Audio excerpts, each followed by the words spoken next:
In this video, we will understand about the stage 1 of SSB, which is unlike of AFSB, NSB and PSB. And at the end of the video, I'll also share the study that I followed to clear the stage 1 of SSB. So without further ado, let's begin. Just for example अभी हम अपना एक view लेते हैं. ये है selection centre south का gate, left side में आप जो देख रहे हैं. ठीक है, फॉर एग्जांपल हम अज्यूम करते हैं कि हम सिलेक्शन सेंटर साउथ में हमारी रिपोर्टिंग है. वहाँ पर इंडियन नेवी का एक बोर्ड है 12 SSB और इंडियन आर्मी के दो बोर्ड्स हैं 17 SSB एंड 24 SSB. तो हमारी किसी एक बोर्ड में रिपोर्टिंग है. Let's take 17 SSB as an example. Okay, हमारी रिपोर्टिंग हुई और उसके राइट साइड में जैसे हम देख रहे हैं कि रिपोर्टिंग के बाद हमारा डॉक्यूमेंटेशन प्रोसेस चल रहा है. इस तरीके से एक प्रोटोटाइप वाला मॉडल मैं दे रहा हूँ आपको समझने के लिए, just to have a picturesque representation of the complete process. Okay, तो ये हम पहुँचे, वहाँ हमारा डॉक्यूमेंटेशन प्रोसेस इस तरीके से होता है. कुछ डॉक्यूमेंटेशन प्रोसेस हुआ, उसके बाद हमें चेस्ट नंबर अलॉट किया जाएगा. चेस्ट नंबर अलॉट हुआ, देन उसके बाद हम एक कॉन्फ्रेंस हॉल में लेके जाए जाते हैं, जहां हम इस मैनर में बिठा दिए जाते हैं जैसे कि ये पिक्चर में दिखता है. बिल्कुल सेम मैनर पे ही बिठाए जाएंगे चेस्ट नंबर पहनने के बाद. अब उसमें क्या है, स्टेज 1 में जैसा कि पहले वाले वीडियो में बात करी कि दो टेस्ट होते हैं. OIR test which stands for officers intelligence rating test. Second test होता है PPNDT which stands for picture perception and discussion test. तो सबसे पहले बात करते हैं OIR टेस्ट की. OIR टेस्ट एक्चुअली दो स्टेजेस में कंडक्ट कराया जाता है, दो पार्ट में कंडक्ट होता है, जिसका एक पार्ट होता है वर्बल, दूसरा होता है नॉन वर्बल. अब वर्बल टेस्ट में क्या क्या रहता है, नॉर्मल एनालॉजी के से क्वेश्चन रहते हैं, क्लासिफिकेशन से रहते हैं, वर्ड फॉर्मेशन से रहते हैं, समटाइम्स कोडिंग डिकोडिंग के रहते हैं, मैथमेटिकल ऑपरेशंस के, blood relations, inserting the missing character, logical order of the words. जो सबसे इंपॉर्टेंट रहता है वो है लॉजिकल ऑर्डर ऑफ वर्ड्स, वो काफ़ी सारे रहते हैं. इससे डायरेक्शन सेंस टेस्ट होता है, सिटिंग अरेंजमेंट का होगा, पजल्स का होगा एंड मैट्रिक्स कोडिंग के भी होते हैं. तो इस तरीके का ये वर्बल रीजनिंग का सिलेबस रहता है और ये वर्बल पार्ट में ये कंप्लीट होता है. अब उसके बाद बात आती है नॉन वर्बल की. नॉन वर्बल में unlike verbal reasoning, non verbal में भी एनालॉजी एंड क्लासिफिकेशन ये कवर होता है. फिर सीरीज आता है, then comes your mirror image, water image वाला भी, पेपर फोल्डिंग वाला एंड कटिंग का समटाइम्स इंक्लूड होता है, grouping of identical figures, formation of figures and figure matrix वाला, क्यूब एंड डाइस वाला सबसे इंपॉर्टेंट होता है, बिल्कुल याद रखना है इसको. Cube and dice is a must one. अब दोनों में जो कॉमन होता है वो रहता है sometimes analytical reasoning. Analytical reasoning में क्या रहता है, जैसे कि लॉजिकल वेन डायग्राम्स वाला आ जाता है. ये भी बहुत इंपॉर्टेंट है और मोस्टली अभी देते हैं. लेटेस्ट DIPR का जो अभी सेट आए हुए हैं ना OIR टेस्ट वाले, उनमें लॉजिकल वेन डायग्राम से रिलेटेड बहुत सारे क्वेश्चंस इंक्लूड किए गए हैं. डेटा सफिशिएंसी वाले, कॉज एंड इफेक्ट वाले, असर्शन एंड रीजन वाले, इनपुट आउटपुट वाले, ये सारे क्वेश्चंस इंक्लूड होते हैं. तो on an average sometimes depending upon the difficulty level of any set time very करता है, but on an average time जो है वो दिया जाता है 25 मिनट्स का for each test, verbal and non verbal. तो ऐसे हो गए 50 मिनट्स में आपको 100 क्वेश्चंस करने हैं ऑन एन एवरेज, ये समझ के चलो आप. ठीक है, उसके बाद जैसे आपको OIR टेस्ट कंडक्ट हो गया, 5 से 10 मिनट का एक ब्रेक मिलेगा. उस ब्रेक के बाद आते हैं आपके या तो GTO आएंगे बोर्ड से या फिर साइकोलॉजिस्ट आएंगे. वो ब्रीफ करेंगे आपको PPDT के बारे में. PPDT जैसा कि पता है, picture perception and discussion test, जिसमें परसेप्शन मतलब होता है ability to notice and understand something. And since this PPDT aims to check the very first ability of yours is how you perceive anything, and this main reason makes the picture very hazy, जिसका कारण होता है तुम्हारा जो perception की ability है उसको check करने की वजह से पिक्चर को थोड़ा सा हेजी दिया जाता है, ब्लर दिया जाता है. ठीक है, अब जो भी साइकोलॉजिस्ट आते हैं या GTO आते हैं वो आपको ब्रीफ करेंगे PPNDT का प्रोसेस क्या रहेगा, बॉक्स फिलिंग का प्रोसेस क्या रहेगा, उसका टाइम क्या रहेगा, पिक्चर किस तरीके से लिखना है, पिक्चर मीन्स स्टोरी किस तरीके से लिखना है, पिक्चर कितना टाइम पे रहेगा. तो इन जनरल पिक्चर जो है वो 30 सेकंड्स के लिए दिखाई जाती है. बॉक्स फिलिंग और एक्शन का टाइम 1 मिनट का दिया जाता है. और वो जो शीट रहती है जिसमें स्टोरी लिखनी है उसका फॉर्मेट ऐसा रहता है। काफ़ी ब्लर है ये पिक्चर बिकॉज मैं कहीं से और फाइंड आउट नहीं कर पाया। Just to have an idea, सबसे टॉप पे लिखा हुआ है picture perception and discussion test, सबसे लेफ्ट में लिखा है चेस्ट नंबर, फिर उसके बाद बैच नंबर, SSB प्लेस लिखा हुआ है, डेट लिखा हुआ है सबसे उसके SSB प्लेस के नीचे, फिर दो चीज़ें ये हैं एक्शन और स्टोरी। एक्शन राइट साइड में है, फिर स्टोरी उसके नीचे। अब जैसे ये फॉर्मेट क्लियर हो जाता है उसके बाद 4 मिनट का टाइम होता है स्टोरी लिखने के लिए। अब स्टोरी राइटिंग का 4 मिनट टोटल टाइम मिला, यानी इस तरीके से 5 मिनट्स 30 सेकेंड्स। अब देखो यहाँ पे एक इम्पॉर्टेंट चीज़ ये आती है कि स्टोरी लिखनी तो है, पिक्चर दिखाई तो जाएंगे, लेकिन सबसे पहली चीज़ ये समझना है कि पिक्चर होती कितने टाइप की हैं। तो what I have understood from the stage 1 and with the nature of the pictures, basically we get 3 natures of pictures. One is positive, second is negative and the third one is neutral. ये कहीं written format में नहीं है, मेरे experience के basis मैं इसको share कर रहा हूँ। पॉजिटिव इन द सेंस कैसे, कोई भी एक इन जनरल एक्टिविटी चल रही है जो हेल्दी वे में है, जैसे कि लेफ्ट वाली जो पिक्चर है जिसमें फार्मिंग एक्टिविटी चल रही है, आउटडोर एक्टिविटी है, फील्ड्स की एक्टिविटी है जिसमें कंप्लीट फैमिली इन्वॉल्व है। एक बैकग्राउंड में देखें तो 2 बैल दिख रहे हैं और एक दादाजी हैं और वो खेत की जुताई कर रहे हैं, means he is ploughing the field and along with at the side of that there is an hut. अब उसके साथ में एक दादी बैठी हुई है, एक छोटा बच्चा है, उसके पीछे एक दादी जा रही है टुवर्ड्स दैट फील्ड। एक लेडी है जो ऑलमोस्ट 40-45 की सीन ये समझ में आ रही है, वो she is approaching to that person, that boy with an age of I think 13 to 14। तो ये क्लियर हो गया, फोरग्राउंड और बैकग्राउंड इसका क्लियर है। राइट साइड में जो हम देख रहे हैं, राइट साइड में क्या है, एक बोट है उसमें एक जेंटलमैन बैठे हुए हैं और दूसरे एक जेंटलमैन हैं वो गन को पॉइंट कर रहे हैं दूसरे की तरफ जो बैठे हुए हैं उनकी तरफ। तो चूँकि अब गन पॉइंट कर रहे हैं तो ऑब्वियस ही बात है कि खेल वाली कोई एक्टिविटी तो हो ही नहीं रही होगी। So it is very obvious something negative is going to happen और is about to happen. Understood? तो ये नेगेटिव इन नेचर होगी। तो अब ये नेगेटिविटी को रियलिस्टिक वे में कैसे ओवरकम करना है, वो इंडिविजुअल का माइंडसेट के अकॉर्डिंग वो अपना स्टोरी लिखता है। उसके बारे में बात नहीं करेंगे कि स्टोरी कैसे लिखनी होती है नेगेटिव पिक्चर्स पे। That is individuals perception, okay, and I am not an expert here.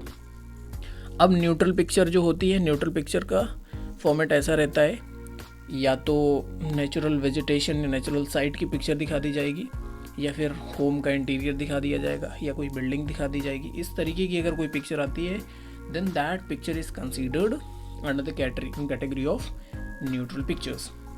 ये 3 टाइप की पिक्चर्स हो गई। अब उसके बाद बात आती है मेरी स्ट्रेटेजी की। चलो मेरी स्ट्रेटेजी छोड़ते हैं, अभी उसके पहले ये करते हैं कि चलो सबसे पहले जब आपने पिक्चर देखी, आपने स्टोरी लिख दी, then comes a time of 15 to 20 minutes. Sometimes क्या होता है, you will get a time of 30 minutes और more so even. And for example there 150 candidates have reported, then subgroups would be divided in a manner that every subgroup consists of same number of candidates. Just for example 150 candidates हैं अगर, तो 10 each के 10 groups बना दिए जाएंगे, 15 members रहेंगे, या फिर 15 ग्रुप्स बना दिए जाएंगे, 10 मेंबर्स रहेंगे, लाइक वाइज ऐसे करके as per the suitability of the situation, time given and board का जो अपना मैनेजमेंट है उसके अकॉर्डिंग वो फिट हो रहा हो सिस्टम में। अब क्या होता है, उसके बाद बोर्ड की कुछ टीम होती हैं, every group reaches to the in front of the SSS में से 3 लोग बैठते हैं, psychologist, GTO and interviewing officer. ये तीनों लोग रहते हैं और जो कैंडिडेट्स का जो ग्रुप बनाया जाता है वो एक हाफ सर्कल में बैठ जाते हैं। ठीक है, हाफ सर्कल में बैठते हैं and then what happens, each candidate starts narration 1 by 1 to their own story, and once the last candidate of any group complete the story narration, then everyone in the group starts a discussion with an intention to arrive at a common conclusion, and that common conclusion is nothing but that common group story. तो common group story का बनाने का purpose होता है कि आपको कोई काम दिया गया तो कलेक्टिवली एक इंटेंशनल डायरेक्शनल एफर्ट डालो कि एक काम निकले, प्रोडक्टिविटी एक रहे पूरी टीम का, वो टीम वर्क बने, वो इंटेंशन रहती है। और जैसे ही कि स्टोरी कंप्लीट हो जाती है, समटाइम्स कंप्लीट होती है, समटाइम्स कंप्लीट नहीं होती है, तो just for example story complete हो गई ग्रुप की, कॉमन ग्रुप स्टोरी आ गई, तो अब ग्रुप में से कोई एक या तो नॉमिनेट किया जाता है या सेल्फ नॉमिनेटेड होता है, या फिर समटाइम्स व्हाट हैपेंस कि कोई एक खड़ा हो जाता है candidate and he starts narrating the story. अब once the narration of the group story is over, then everyone means every candidate of the group is made to walk out of that testing hall, वहाँ से बाहर आते हैं और उसके बाद they will certainly take 1 hour or 1 hour 30 minutes or 2 hours or 2 hours 30 minutes depending on total strength of candidates reported for the day 1। उसके बाद रिजल्ट अनाउंस होने के लिए की बारी आती है, रिजल्ट अनाउंस होता है तो उसके candidates made they will undergo through the stage second, otherwise rest all will be sent back to their home। अभी इसके बाद बात करते हैं about the strategy that I had followed to clear my stage 1।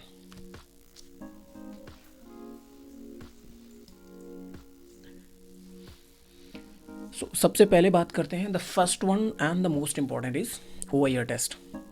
I rate OIR test having a weightage of 50% to the stage 1 and simultaneously give other 50% weightage to the PP and DT। So my strategy that I follow to clear the stage 1 for OIR test is 17 minutes। And why I'm saying this 17 minutes, मैं क्या करता था जब मैं गया तो उसके पहले मैंने ये प्रैक्टिस करी थी कि since they allow for 25 minutes to complete 50 means answer 50 questions of verbal और नॉन वर्बल, तो मैंने सोचा कि टाइम थोड़ा रिड्यूस करके, को टाइम प्रेशर होता है, टाइम रिड्यूस करके प्रैक्टिस करते हैं। So with that way I came with an idea कि टाइम कम करके 17 मिनट्स का करते हैं, प्रैक्टिस करते हैं। तो 17 मिनट्स में 50 क्वेश्चंस को सही तरीके से आंसर करने की प्रैक्टिस रेगुलर करी, और ये प्रैक्टिस कोई भी करेगा तो अच्छे तरीके से हो जाता है, कोई बड़ा इशू ऐसा नहीं रहता है कि नहीं हो नहीं पाएगा। तो इट मीन्स अदर वे अगर मैं बोलूँ तो आपको प्रैक्टिस ऐसे करनी है कि 34 मिनट्स में 100 क्वेश्चन सॉल्व करते हैं आप। तो अगर ऐसा कुछ होता है कि 34 मिनट्स में आप 100 क्वेश्चन सॉल्व कर पा रहे हो और मैक्सिमम क्वेश्चंस के आंसर सही कर पा रहे हो, 100 क्वेश्चन सब 34 मिनट्स में अगर आप कर रहे हैं and you are able to score more than 95 out of 100, so आप ये समझ सकते हैं कि you have been able to win a half battle with 50% of with the clearance of OIR test। Other PPNDT वाला जो आता है 50% का पार्ट, उसमें मैंने फॉर्मूला फॉलो किया, मैंने खुद का ये फॉर्मूला बनाया था MPPRL's formula for story writing, और PI + 45 सेकेंड्स LC ये वाला था फॉर स्टोरी नरेशन। देन आया ग्रुप डिस्कशन। ग्रुप डिस्कशन का मेरा एक ही इंटेंशन होता था कि value addition plus contribution to the group, and I will talk about the MPPRL's formula।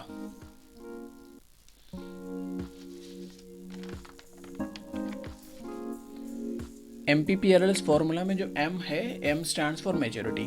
and why I am saying this maturity, I am not saying about the maturity like if you are making your character or the hero in an age of 15 or 18 years and he should be more than the level of that age कि 15 साल का लड़का बनाया है, अगर hero है, लड़का या लड़की जो भी है उसको बनाया हुआ है और उसको इतना मैच्योर दिखा दिया कि 40 ईयर्स के एज वाले के बराबर काम कर रहा है। एक ऐसा जो कि एज ग्रुप से कंप्लाई कर रहा हो और जो पर्टिकुलर टास्क दिया गया या रोल दिया गया उस हीरो को उस स्टोरी में उससे मैच करता हुआ और सुटेबिलिटी के साथ रहा हो।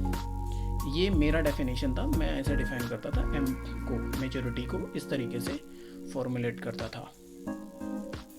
15 ईयर्स का अगर कोई कैरेक्टर है तो उसकी रिस्पॉन्सिबिलिटी सबसे पहले कि वो ऑलमोस्ट है 10th के नियर अबाउट ही होगा, 9th और 10th में होगा, तो अच्छे तरीके से पढ़ाई करे और पढ़ाई के साथ साथ को करिकुलर एक्टिविटीज़ या स्पोर्ट्स एक्टिविटीज़ में उसमें अच्छे से ट्रेनिंग करे और उस एज तक आते आते घर की थोड़ी बहुत एक्टिविटी समझ जाता है तो वो भी थोड़ा सही से समझे। उसके आगे उसको साइंटिस्ट नहीं बनना है, जाके हाई एक्सेप्शनल नहीं करना है काम जाके। तो उस हिसाब से कुछ ऐसा मैच्योरिटी का लेवल जो रियलिस्टिक लगे उस एज ग्रुप में, और उस एज ग्रुप के साथ साथ जो भी उसको काम दिया गया वो भी प्रैक्टिकली पॉसिबल हो रहा हो। तो दूसरा पी आता है positive. Positive in the sense that I associated with the optimism and a hope of improvement and with an intention of making an action for enhancement और manage the situation. Positive in the sense ऐसे ही बोला कि मतलब कोई situation अगर आती है तो वो ऑप्टिमिस्टिक अप्रोच रखता है कि हाँ वो सिचुएशन हैंडल कर लेगा, समटाइम विद कलेक्टिव एफर्ट्स, और कुछ सिचुएशन इम्प्रूव करेगा, वो काम करेगा, लोगों के सपोर्ट से काम करेगा, या वो कलेक्टिव एफर्ट्स में रहेगा जिसके अकॉर्डिंग वो काम कर लेगा। अब तीसरा पी आता है practically possible. Practically possible in the sense कि आप अगर कोई काम करवा रहे हो अपने हीरो से तो रियलिस्टिक है, प्रैक्टिकली पॉसिबल है या नहीं है। अब सुपरमैन टाइप एक्टिविटीज़ नहीं करवानी। और वो कैसे होता है वो अगर स्टोरी लिखते हो बैक टू बैक, आप अपनी स्टोरी खुद से लिखें एंड उसको पढ़ें 8 से 10 बार, ऑटोमेटिकली आप समझ में ये ला पाएंगे कि कौन सी चीज़ प्रैक्टिकली पॉसिबल हो पा रही, कौन सी नहीं। इन डिटेल मैं कभी बाद में बात करता हूँ, अगर किसी को समझना है इसके बारे में, somebody wants to know about this one, then I'll share my own experience। And RLS का बात करते हैं बाद में। देन PI + 45 सेकेंड्स LC, ये स्टोरी नरेशन का होता था।